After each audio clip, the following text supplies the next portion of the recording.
భద్రాచలంలో హైటెన్షన్ కొనసాగుతుంది. అటు బహుళ అంతస్తుల భవనం కుప్పకూలిన ఘటనలో ప్రభుత్వ సేవలు కావచ్చు, సహాయక చర్యలపై అసంతృప్తి వ్యక్తం చేస్తూ క్షతగాత్రుల కుటుంబ సభ్యులు భద్రాచలం రహదారిపై ఆందోళనకు దిగారు. ప్రస్తుతం వాళ్ళంతా కూడా ప్రొటెస్ట్ చేస్తున్నారు. వెంటనే వారిని అక్కడ నుంచి తొలగించే ప్రయత్నం చేస్తున్నారు. రహదారిపై నుంచి వారిని తొలగించే ప్రయత్నం చేస్తున్నారు. ప్రస్తుతం మనం చూస్తున్నాం వాళ్ళంతా కూడా తోపులాట వాగ్వాదానికి దిగుతున్నటువంటి పరిస్థితి కనిపిస్తుంది. ఒకవైపు తమ వాళ్ళు ఆ శిథిలాలలో కూరుకుపోయారని వాళ్ళు పెద్ద ఎత్తున ఆవేదన అసంతృప్తి వ్యక్తం చేస్తున్నారు. ఒకవైపు సహాయక చర్యలు కొనసాగట్లేదని వాళ్ళంతా కూడా ఆవేదన వ్యక్తం చేసినటువంటి పరిస్థితి కనిపిస్తుంది. ఈ నేపథ్యంలో వారంతా కూడా పూర్తి స్థాయిలో అసంతృప్తి వ్యక్తం చేస్తున్నారు. అయితే వెంటనే ట్రాఫిక్ అంతరాయం కలిగిందన్న ఒకటువంటి ఆ కారణంతో పూర్తిగా పోలీసులు, ట్రాఫిక్ తో పాటు సివిల్ పోలీసులు కూడా ప్రస్తుతం ఇక్కడ చేరుకొని వారందరినీ కూడా అడ్డు తొలగించే ప్రయత్నం అయితే చేస్తున్నారు. ప్రస్తుతం మొత్తం క్షతగాత్రుల కుటుంబ సభ్యులతో కూడా ఆందోళన వ్యక్తం చేస్తున్నాయి, అసంతృప్తి వ్యక్తం చేస్తున్నాయి. సహాయక చర్యలను నిలిపివేశారని, తక్షణమే శిథిలాల్లో కూరుకుపోయినటువంటి తమ కుటుంబ సభ్యులను కూడా వెలికి తీయాలని చెప్పి పెద్ద ఎత్తున ఆవేదన, డిమాండ్ వ్యక్తం చేస్తున్నటువంటి పరిస్థితి అయితే ఉంది.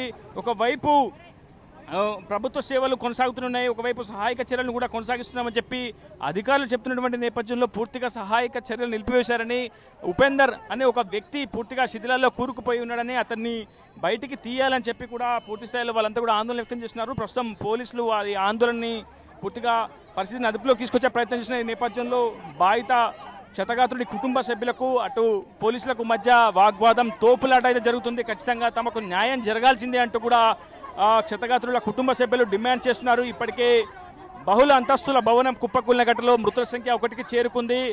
కామేశ్వర్ అనే ఒక తాపీ మేస్త్రి మృతి చెందాడు. జగదీష్ కాలనీకి చెందినటువంటి వ్యక్తి. ప్రస్తుతం మరొక వ్యక్తి ఉపేందర్ అనే తాపీ మేస్త్రి కూడా బహుళ అంతస్తుల భవనం శిథిలాల్లో కూరుకుపోయాడని చెప్పి సమాచారం అయితే అందుతుంది. అతన్ని వెలికి తీసేందుకు కూడా ఎన్డీఆర్ఎఫ్ బృందాలు, సహాయక బృందాలు పూర్తి స్థాయిలో సహాయక చర్యలు కొనసాగుతున్నటువంటి నేపథ్యంలో అకస్మాత్తుగా బాధితుల కుటుంబ సభ్యులు, జగదీష్ కాలనీ వాసులు చాలా అధిక సంఖ్యలో రహదారిపై బైఠాయించి నిరసన వ్యక్తం చేస్తున్నారు. వెంటనే ఇక్కడ చేరుకున్నటువంటి పోలీసులు వారి ఆందోళనను కూడా అడ్డుకునే ప్రయత్నం అయితే చేస్తున్నారు.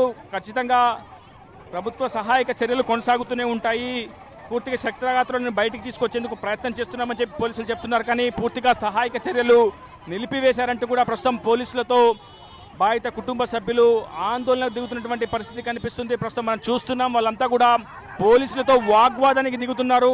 తమకు న్యాయం జరగాల్సిందే అంటూ కూడా వాళ్ళు ఆందోళన, అసంతృప్తి వ్యక్తం చేస్తున్నారు. ప్రభుత్వానికి వ్యతిరేకంగా గలం విప్పుతున్నారు. ప్రస్తుతం లారీకి అడ్డంగా వచ్చే ఒక వ్యక్తి బైఠాయించినటువంటి పరిస్థితి కనిపిస్తుంది. పోలీసులు అతన్ని లాక్కెళ్లే ప్రయత్నం చేస్తున్నారు. ప్రస్తుతం పరిస్థితి ఉద్రిక్తతకు దారితీస్తుందనే చెప్పుకోవాలి.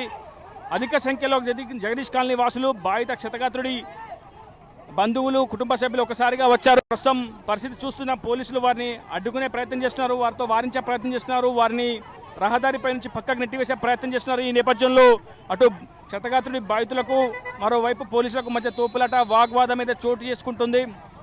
ప్రస్తుతం పరిస్థితిని అదుపులోకి తీసుకొచ్చేందుకు పోలీసులు అయితే ప్రయత్నం చేస్తున్నారు. ఇప్పటికే మృతుల సంఖ్య ఎంతకు చేరుతుందనే అంశంపై ఒక క్లారిటీ రావాల్సింది. లోపల శిథిలాల్లో ఎంతమంది కూరుకుపోయారో కూడా ఒక క్లారిటీ లేదు. ఒకవైపు అడ్డా కూలీలు కావచ్చు, తాపీ మేస్త్రీలు కూడా ఇద్దరు అందులో చిక్కున్నట్టు సమాచారం అందుతుంది. కామేశ్వర్ అనే ఒక వ్యక్తిని బయటికి తీసేందుకు ప్రయత్నం చేస్తారు. అతను రెస్క్యూ చేసేందుకు కూడా సహాయక చర్యలు, సహాయక బృందాలు అయితే పనిచేస్తాయి. అయితే ఈ నేపథ్యంలో కామేశ్వర్ అనే తాపీ మేస్త్రి మృతి చెందారు, చికిత్స పొందుతూ. మరోవైపు మరొక క్షతగాత్రుడు ఉపేందర్ ప్రస్తుతం శిథిలాల్లోనే చిక్కుకున్నట్టు సమాచారం అందుతుంది. అయితే ఇప్పటి వరకు సహాయక చర్యలు చేపట్టకపోవడంపై ప్రస్తుతం బాధితుల కుటుంబ సభ్యులైతే ఆందోళన వ్యక్తం చేసినటువంటి పరిస్థితి కనిపిస్తుంది. ప్రస్తుతం వీరితో మాట్లాడించే ప్రయత్నం చేద్దాం. అన్న, ఏమైంది అసలు, ఎందుకు ఆందోళన చేస్తున్నారు? ఉపేందర్ రాజు గురించి ఏమని తెలుసు? ఉపేందర్ ఇంతవరకు అడ్రస్ లేడండి. నిన్న మధ్యాహ్నం 1 గంటకు పడ్డాడు, ఇంతవరకు అడ్రస్ లేదు. ఇప్పుడు వచ్చిన మేము అక్కడ నుంచి వచ్చిన మా ముదిగొండ మండలం, ఖమ్మం జిల్లా మాది. అక్కడ నుంచి వచ్చి పిల్లగాళ్ళు వేసుకొని, చిన్న పిల్లగాళ్ళు వేసుకొని వచ్చి ఇగో ఈ పరిస్థితి అయింది. ఇంత ధర్నా చేసినా కానీ పోలీసులు పట్టించుకోవట్లా, అది పరిస్థితి మాది. అంత దూరం నుంచి వచ్చినా కానీ ఇక్కడ పోలీసులు పట్టించుకోవట్లా. ఇంతవరకు మిషన్ స్టార్ట్ చేయాల. ఏమంటారు, మిషన్ ఎందుకు స్టార్ట్ చేయాలంటే? స్టార్ట్ చేయాలంటే ఇప్పుడు స్టార్ట్ చేస్తున్నాం అంటున్నా, తెల్లారి ఆఫ్ చేశారు. అది జరిగింది పరిస్థితి. ప్రస్తుతం పొద్దున నిన్న అయింది, ఇప్పుడు భారీ తీయట్ల. ఉపేంద్ర పేరు నమ్మడి కాలనీ, ఇప్పుడు తీయట్లు మేము దండం చేస్తున్నాం. దానివల్ల అది పోలీసు వాళ్ళు పంపించుకో, వాళ్ళు లోనుగా మమ్మల్ని పంపించట్లా. అది ఆ పిల్లలు అక్కడ మమ్మల్ని మమ్మల్ని పంపించట్లా. ప్రస్తుతం ఉపేందర్ భార్య కన్నీరు మున్నీరుగా విలపిస్తుంది, రోధిస్తుంది, గుండెల అరిసెల రోధిస్తుంది. ఆమె తనకు న్యాయం కావాలంటూ కూడా డిమాండ్ చేస్తున్నటువంటి పరిస్థితి కనిపిస్తుంది. ప్రస్తుతం వారంతా కూడా కన్నీరు మున్నీరుగా విలపిస్తున్నటువంటి పరిస్థితి కనిపిస్తుంది.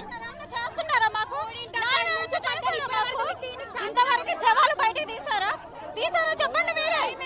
ఇప్పుడు ఎప్పుడో 3ంటికి పడ్డాడు, ఇంకా తీయరా? పోలీసులు ఇందుకేనా ఉన్నది? వీటికైతే ఉంటారు.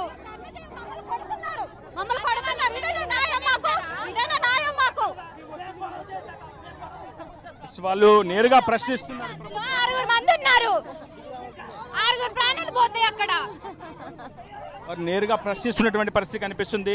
తమ కుటుంబ సభ్యుడు శిథిలాల్లో కూరుకుపోయాడని, తమ కుటుంబ సభ్యుని వెలికి తీసేందుకు ఎందుకు సహాయక చర్యలు కొనసాగించట్లేదని చెప్పి వాళ్ళు ప్రభుత్వాన్ని ప్రశ్నిస్తున్న పరిస్థితి కనిపిస్తుంది. నిన్న మధ్యాహ్నం 2:30 ప్రమాదం జరిగితే ఇప్పటి వరకు అతను బ్రతికున్నాడు లేదు అన్న అంశం తెలియక మనోవేదనకు గురవుతున్నామని చెప్పి క్షతగాత్రుల కుటుంబ సభ్యులు ఆందోళన చెందుతున్నారు. అసలు తమ కుటుంబ సభ్యుడైనటువంటి ఉపేందర్ అసలు మరణించాడా, చచ్చిపోయాడా, బ్రతికున్నాడా అన్న అంశాన్ని కూడా కనీసం తెలియజేయట్లేదు పోలీసులు, అధికారులు అని చెప్పి చెప్తున్నారు. ప్రస్తుతం వాళ్ళ ఆందోళన కూడా తీవ్రతరమైనటువంటి పరిస్థితి కనిపిస్తుంది. ప్రస్తుతం పోలీసులు భారీ సంఖ్యలో ఇక్కడికి చేరుకుంటున్నారు. వారిని వారించే ప్రయత్నం అయితే చేస్తున్నారు, వారిని అరెస్ట్ చేసే అదుపులోకి తీసుకునే ప్రయత్నం అయితే చేస్తున్నారు. ఈ నేపథ్యంలో కొంత ఉద్రిక్తమైనటువంటి వాతావరణం ప్రస్తుతం ఇక్కడ నెలకొంది. కుటుంబ సభ్యులను, క్షతగాత్రుల బంధువులను కూడా అదుపులోకి తీసుకునే ప్రయత్నం అయితే చేస్తున్నారు. ఎంత చెప్పినప్పటికీ పోలీసుల మాటలు వారు వినుకోవడంతో వారిని అరెస్ట్ చేసే ప్రయత్నం అయితే చేసినటువంటి పరిస్థితి కనిపిస్తుంది.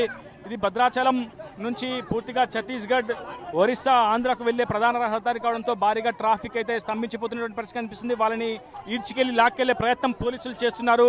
తమని అరెస్ట్ చేయకూడదంటూ, తమకు న్యాయం కావాలంటూ ఒకవైపు బాధిత కుటుంబ సభ్యులు అయితే డిమాండ్ చేసినటువంటి పరిస్థితి కనిపిస్తుంది. ప్రస్తుతం కొంత ఉద్రిక్తమైనటువంటి వాతావరణం నెలకొందని చెప్పుకోవాలి. బలవంతంగా అటు క్షతగాత్రుల కుటుంబ సభ్యులను పోలీసులు అరెస్ట్ చేసి అదుపులోకి తీసుకునే ప్రయత్నం అయితే చేస్తున్నారు. ప్రస్తుతం చాలా ఉద్రిక్తమైనటువంటి వాతావరణం నెలకొంది. మహిళలు కూడా చాలా మంది అడ్డుకునే ప్రయత్నం అయితే చేస్తున్నారు. అతన్ని బలవంతంగా కారులో ఎక్కించి తీసుకెళ్లే ప్రయత్నం చేస్తున్నారు. క్షతగాత్రులు పోలీసులతో ఆందోళన దిగుతున్నారు. ఖచ్చితంగా తాము ఎంతకైనా సిద్ధపడతామని చెప్పి వాళ్ళు ఆందోళన చేసినటువంటి పరిస్థితి కనిపిస్తుంది. పరిస్థితిని అదుపులోకి తీసుకొచ్చేందుకైతే పోలీసులు శ్రమిస్తున్నారు. ఒకవైపు సహాయక చర్యలు కొనసాగకపోవడం పట్ల వాళ్ళు అసంతృప్తి వ్యక్తం చేస్తున్నారు. నిన్న రాత్రి వరకు 2 వరకు మాత్రమే సహాయక చర్యలు కొనసాగించారు. ఆ తర్వాత నిలిపివేయడానికి గల కారణాలు ఏంటంటూ కూడా వాళ్ళు ప్రశ్నిస్తున్నటువంటి పరిస్థితి ఉంది. ప్రపంచంలో ఏ మూల ఏ క్షణం ఏం జరుగుతుందో వేగంగా తెలుసుకోవడానికి తొలి వెలుగు వాట్సాప్ ఛానల్ని ఫాలో చేయండి.